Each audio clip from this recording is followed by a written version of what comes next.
నేనన్నమాట కాదు, ఇటీవల మీరు కూడా చూసుంటారు. ఒక సర్వేలో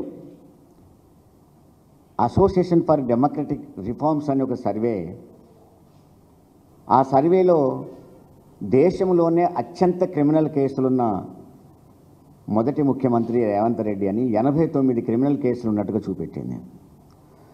రెండో అతను గురువు చంద్రబాబు నాయుడు 49 క్రిమినల్ కేసులతో రెండో స్థానం అని చూపించింది. మరి 89 క్రిమినల్ కేసులున్న ఒక వ్యక్తి చేతిలో రాజ్యం ఉంటే అది ఏ స్థితిలో ఉంటుంది అంటే మన తెలంగాణని ఒక ఉదాహరణగా చూపెట్టవచ్చు. ఎంత ఘోరంగా తయారైంది. భర్తను చంపి భార్య ఉడకబెడుతుంది, భార్యను చంపి భర్త కాల్చేస్తూ ఉన్నాడు, తండ్రిని కొడుకు చంపుతున్నాడు, కొడుకు తండ్రిని చంపుతూ ఉన్నాడు. ఓ పెద్ద క్రిమినల్, విపరీతమైన క్రిమినల్ రేటు పెరిగిపోతూ ఉంది రాష్ట్రంలో.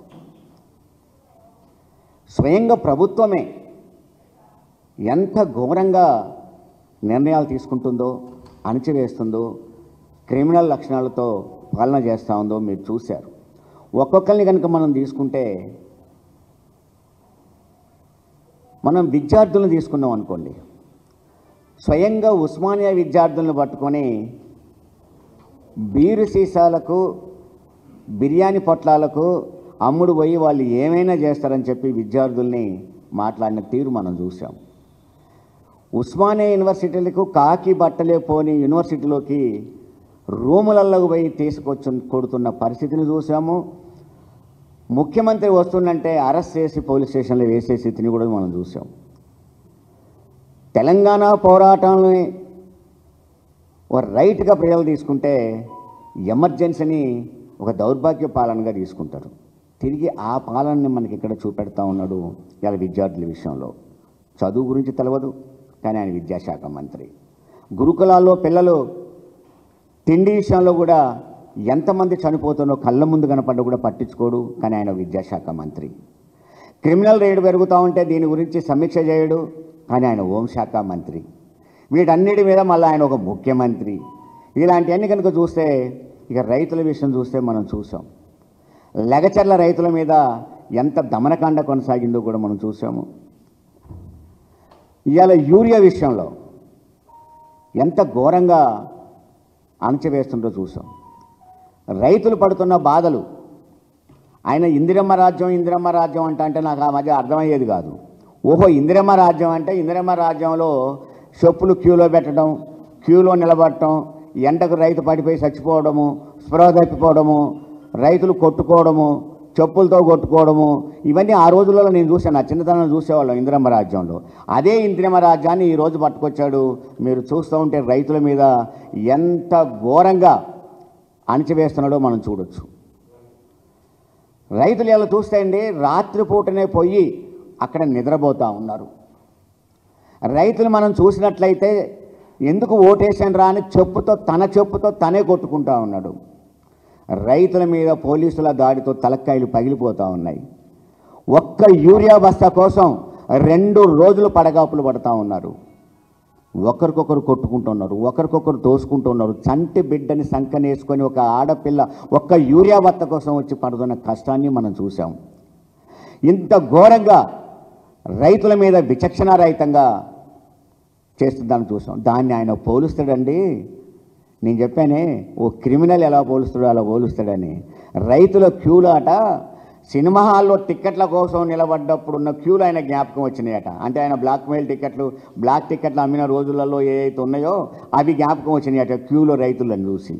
అందుకని ఒక హిట్ అయిన సినిమాను చూసట క్యూలో నిలబడితే ఆ క్యూలో రైతులకు లాస్ట్లోని కూడా టిక్కెట్లు దొరుకుతాయని అట్లా నిలబడతా ఉంటారట. సిగ్గుండాలి కదా ఒక ముఖ్యమంత్రి మాటల కోసం. రైతాంగాన్ని, వ్యవసాయ రంగాన్ని నువ్వు మాట్లాడే మాటలు. అందుకని నేను అనేది ఏంటంటే, ఒక హార్టికల్చర్కి అగ్రికల్చర్కు తేడా తెలియని వ్యక్తి ఇలా ముఖ్యమంత్రి అయితే రాష్ట్రం అంత ఘోరంగా తయారైంది, వ్యవసాయ రంగం అంత ఘోరంగా తయారైంది. ఆయనకు హార్టికల్చర్కి అగ్రికల్చర్కి తేడా తెలియదు.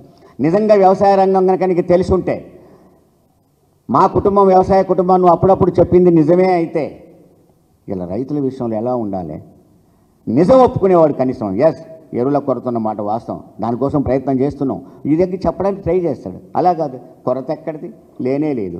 ఇంకో 4 పోతే అసలు మా తెలంగాణలో రైతులు ఎక్కడున్నారు, లేనే లేదు అని చెప్పే దుర్భాగ్య స్థితి కూడా వస్తాడేమో అనిపిస్తూ ఉంది. అదొక పోలిక.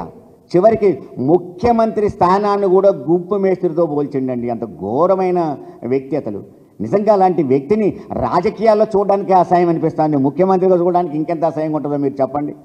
అలాంటి వ్యక్తిని ఎలా భరిస్తున్నారో ఆ కాంగ్రెస్ వాళ్ళు, అంతో ఇంతో రాజకీయ అనుభవం ఉన్న వాళ్ళు కూడా ఎట్లా భరిస్తున్నారో ఈయన ముఖ్యమంత్రిగా అర్థం కావట్లేదు. చూశాను నేను. ఆ ముఖ్యమంత్రి వస్తుంటే పక్కన లేచి కూడా నిలబడతలేడు కనీసం. అలాంటి స్థితిలోకి నెట్టబడ్డాడు. అయినా సరే అతన్ని ఇంకా కాంగ్రెస్ పార్టీ భరించడం అంటే ఆత్మహత్య చేసుకోవడం తప్ప కాంగ్రెస్ పార్టీ మరొకటి కాదు. అలాంటి వ్యక్తి ఇవాళ కాంగ్రెస్ చెప్పిన దానికంటే బీజేపీ చెప్పిన దాన్ని ఆయన అంగీకరిస్తున్నారు. కాంగ్రెస్లో ఉన్న ఈయన వర్గం మోడీతో ఉన్న సంబంధాలు ఆయన కనుక మనం స్పష్టంగా చూస్తే, లేకపోయినట్లయితే ఎరువులు సెంట్రల్ గవర్నమెంట్ ఎన్ని ఇచ్చింది, నువ్వెన్ని తెచ్చావు, ఇది బీజేపీ చెప్పడు, ఈయన చెప్పడు. ఎన్ని ఎరువులు ఇచ్చారు, నువ్వెన్ని తీసుకొచ్చావు, ఎన్ని పంచావు, అసలు ఎంత ఎరువు అవసరం ఉన్నది. 10 సంవత్సరాల కాలంలో కేసీఆర్ పరిపాలన చేసినప్పుడు రాని ఎరువుల కొరత ఇప్పుడే ఎందుకు వచ్చింది? అప్పుడు ఎంత అవసరం ఉంటే ఎంత తీసుకొచ్చారు, ఇప్పుడు ఎంత అవసరం ఉంటే నువ్వు ఎంత తీసుకొచ్చావు, ఎందుకు అని ఇలా ఎరువుల కొరత వచ్చింది? బీజేపీ ఇవ్వడం లేదా, నువ్వు తెవడం లేదా? ఇవ్వని ఎంత ఇచ్చారో బీజేపీ చెప్పదు, ఎంత తెచ్చామని ఇతను చెప్పడు. ఈ ఇద్దరి మధ్యన ఉన్న దోబూచులాట ఎలా ఉంది అంటే, రైతులు యూరియా కోసం పోయినప్పుడు బీజేపీ ఇవ్వలేదు ఆయన అంటాడు, ఇతను తీసుకపోలేదని ఇతను అంటాడు. అంటే అప్పులోడు ఇంటికి వస్తే పెళ్ళ మొగలు దన్నుకున్నట్టుంది ఇలా బీజేపీ కాంగ్రెస్ స్టైల్. అప్పులోడు ఇంటికి వచ్చినప్పుడు పెళ్ళ మొగలు దన్నుకుంటున్నట్ట. వాడు అసలు పోగానే సంవత్సరం మళ్ళీ బరాబరే. అంటే రేవంత్ రెడ్డికి మోడీకి మధ్యన ఈ భార్యాభర్తల బంధం కొనసాగుతూ ఉన్నది. అందుకని ఎరువుల కోసం వచ్చినప్పుడు కానీ, రైతులు వచ్చినప్పుడు కానీ డ్రామాలు ఆడుతున్నారు. అసంట పోగానే మొదలు పెడుతున్నారు. రాహుల్ గాంధీ మాట ఈనాడు. రాహుల్ గాంధీకి ఏంటి పాపం, హెలికాప్టర్ ఇస్తే చాలా తిరుగుతూ ఉంటాడు ఆయన. హెలికాప్టర్ తెలంగాణ అయినా సరే ఇది ఎక్కడదని అడగడు, తిరుగుతూ ఉంటాడు ఆయన. ఆ కాంగ్రెస్ పార్టీ వాళ్ళకు అటు ఇటు తిరగడానికి హెలికాప్టర్ ఇవ్వడం, అప్పుడప్పుడు ఓ సంచో మూటో పంపిస్తే వాళ్ళు సరి చేసుకుంటారు. అంటే ఇలాంటి సరి చేసుకునే లక్షణానికి ఇతను, నేను మొదలు చెప్పాను, నేను ఒక క్రిమినల్ చేతిలో రాజ్యం ఉన్నదని. ఒక క్రిమినల్ లక్షణాన్ని అతనికి ఉన్నప్పుడు పైన మేనేజ్ చేస్తూ ఉండు, కింద బిజినెస్ చేస్తూ ఉన్నాడు. పైన మేనేజ్ చేస్తూ ఉండు, కింద బిజినెస్ చేస్తూ ఉన్నాడు. ఒక దొంగతనం చేసేటప్పుడు ఒక దొంగ కూడా రెక్కి నిర్వహిస్తాడు. ఆ ఇంటి చుట్టూ తిరగడం, ఆ ఊళ్ళో తిరగడం, ఆ బస్తీ తిరగడం, రెక్కి నిర్వహిస్తాడు. మీరు ఇలా పోయి చూస్తే అగ్రికల్చర్ భూములలో రెక్కి నిర్వహిస్తూ ఉన్నారు ఒక టీం అంతా కలిపి. ఏ భూములు ఖాళీ ఉన్నాయి, ఏ భూములకి ఏం చెప్పాలి, 4th సిటీ పేరు ఎక్కడ పెడదాం, అప్కమింగ్ సిటీ ఎక్కడ పెడదాం, ఏదో పేరు పెట్టి భూములు ఎట్లా లాక్కుందాం, మధ్యాహ్నం అంతా రెక్కి నిర్వహిస్తున్నారు. మా పటేళ్ళ బిజినెస్ మొదలవుతూ ఉంది. భూములకు భూములు 1000 ఎకరాలు ఆక్రమించేస్తున్నారు ఇలా రేవంత్ రెడ్డి టీం అంతా కలిపేసి. అంటే ఈ రాజ్యాన్ని, ఈ రాష్ట్రాన్ని ఇంకొక సంవత్సరం 2 సంవత్సరాలు రేవంత్ రెడ్డి ఉంటే మామూలు ఉండదు, జీరో చేసి పంపిస్తారు. ఇక రాష్ట్రం అంటే రేవంత్ రెడ్డి జేబుని చూపెట్టాల్సిన పరిస్థితికి వచ్చే రోజులు వచ్చినట్టుగా మనకు కనపడతా ఉన్నది. అంత బంధం కొనసాగుతుంది వీళ్ళిద్దరి మధ్యన. అందుకే నేను ఇక్కడ చెప్పేది ఏంటంటే, రైతుల విషయంలో చూసాం మనం ఎంత ఘోరంగా చూశారో, మనోడు చూపెడుతున్నాడు అందులో రైతుల విషయంలో ఎట్టగొడుతున్నారని. విద్యార్థుల విషయంలో, నిరుద్యోగుల విషయంలో రాహుల్ గాంధీ స్వయంగా వచ్చి సొక్క పైకి మలిసి నిరుద్యోగం ఇక నేను చూసుకుంటా అని పోయిండు ఆయన. ఇక ఆయన ఏం చూసుకుంటాడో ఢిల్లీ నాకు తెలియదు, కానీ ఈడ మాత్రం చూసుకుంటట్లేడు ఆయన. వాళ్ళని పట్టుకొని పిచ్చి కొట్టుడు సెక్రటేరియట్ ముందు పట్టుకొని నిరుద్యోగుల్ని పట్టుకొని కొట్టిన తీరు. మహిళల విషయంలో గిరిజనుల్ని ఎలా అవమానపరిచాడంటే, వాళ్ళదేముందని 1000 రూపాయలు ఇస్తే ఓటేస్తారు, అమ్ముడు పోతారు గిరిజనులు అని చెప్పి లంబాడీల పేరు పెట్టేసి మాట్లాడిన పరిస్థితి కనపడుతుంది. బీసీల విషయంలో కామారెడ్డి డిక్లరేషన్ పోయింది, కాసేపు ఆర్డినెన్స్ అంటాడు, కాసేపు బిల్లు అంటాడు, నోటికి వచ్చింది. అందుకనే చపల చిత్తుడు అంటారు ఈయనని. ఎందుకు చపల చిత్తుడు అంటున్నానంటే, సోనియా గాంధీని పట్టుకొని బలిదేవత అన్నాడు, ఇప్పుడు సోనియా గాంధీని పట్టుకొని మా తల్లి మా దేవత అన్నాడు. కేవీపీని పట్టుకొని పాతాళ భైరవుడు అన్నాడు, ఇలా కేవీపీని పట్టుకొని చాణిక్యుడు అంటాడు. ఎంత అపరిచిత్తుడండి ఇతను. అపరిచిత్తుడు అనాలన్నా చపల చిత్తుడు అనాలన్నా నాకు అర్థం కావట్లేదు. ఇంత ఘోరమైన వ్యక్తి ఈ రాష్ట్రాన్ని పరిపాలిస్తున్న తీరు కనపడింది. అయితే ఈ పరిపాలనలో ఆయనకు అభద్రతా భావం కూడా కొనసాగుతూ ఉంది. ఏంటి, ఆయనే అన్నాడు, ఒక్క వారం రోజులు చనివిస్తే నా కుర్చీ గుంజుకుంటారు అన్నాడు.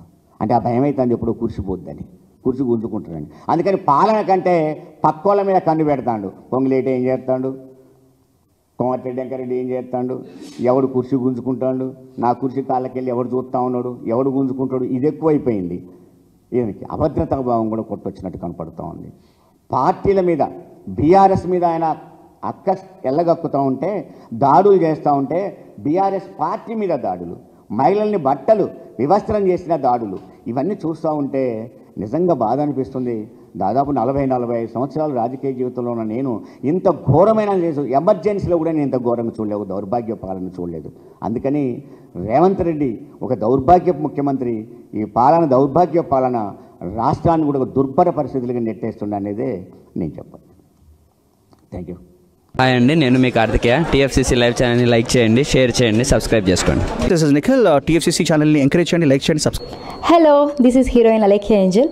టీఎఫ్సీసీ లైవ్ ఛానల్ని లైక్ చేయండి, షేర్ చేయండి, సబ్స్క్రైబ్ చేయండి. టీఎఫ్సీసీ ఛానల్ని లైక్ చేయండి, షేర్ చేయండి, సబ్స్క్రైబ్ చేయండి.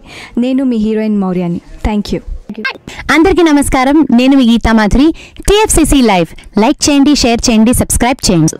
హాయ్ అందరికీ నమస్కారం, నేను మీ Madhupriya. Please like share subscribe to TFCC live. Please subscribe TFCC channel like చేయండి, షేర్ చేయండి. టీఎఫ్సీసీ ఛానల్ని లైక్ చేయండి, షేర్ చేయండి, సబ్స్క్రైబ్ చేయండి. Hi, please subscribe TFCC. Hello, this is your all supplicants. Please do subscribe TFCC live channel. Thank you so much. Please do subscribe to TFCC live channel and like, share and subscribe చేయండి. Hi, నేను మీ Vijay Shankar. TFCC channel do subscribe, like చేయండి, share చేయండి. Thank you. నమస్తే, నేను మీ Karthika. TFCC ఛానల్ని share చేయండి, లైక్ చేయండి, సబ్స్క్రైబ్ చేయండి. అందరికీ నమస్కారం, I'm your favourite actress Ankita Maharana. Like చేయండి, షేర్ చేయండి, సబ్స్క్రైబ్ చేయండి. TFCC live. Love you all. TFCC live ఛానల్ని లైక్ చేయండి, సబ్స్క్రైబ్ చేయండి. అందరికీ నమస్కారం, టీఎఫ్సీసీ లైవ్ లైక్ చేయండి, షేర్ చేయండి, సబ్స్క్రైబ్ చేయండి. నీ heroine Srujitha Ghosh. Thanks to all of you. Hi, నేను మీ లావణ్య. మన టీఎఫ్సీసీ లైవ్ ఛానల్కి సబ్స్క్రైబ్ చేసుకోండి. అలాగే ఇందులో అప్లోడ్ చేసే ప్రతి వీడియోను లైక్, షేరింగ్గా కామెంట్ చేస్తూ ఉండండి. అలాగే ఇక్కడ కనిపించే ఈ బెల్ ఐకాన్ని మీరు ఇలా క్లిక్ చేసినట్లయితే ఇందులో అప్లోడ్ చేసిన ప్రతి వీడియో నోటిఫికేషన్స్ మీకు వచ్చేస్తాయి. Hi, this is Poojitha. Please subscribe to TFCC YouTube channel. Hi అండి, నేను మీ అనుశ్రీ. మన టీఎఫ్సీసీ లైవ్ ఛానల్ని లైక్ చేయండి, షేర్ చేయండి, అలాగే సబ్స్క్రైబ్ చేయండి. ఇది TFCC live. Like, share, subscribe చేయండి. జియా నూరిన్ షరీ. బాయ్.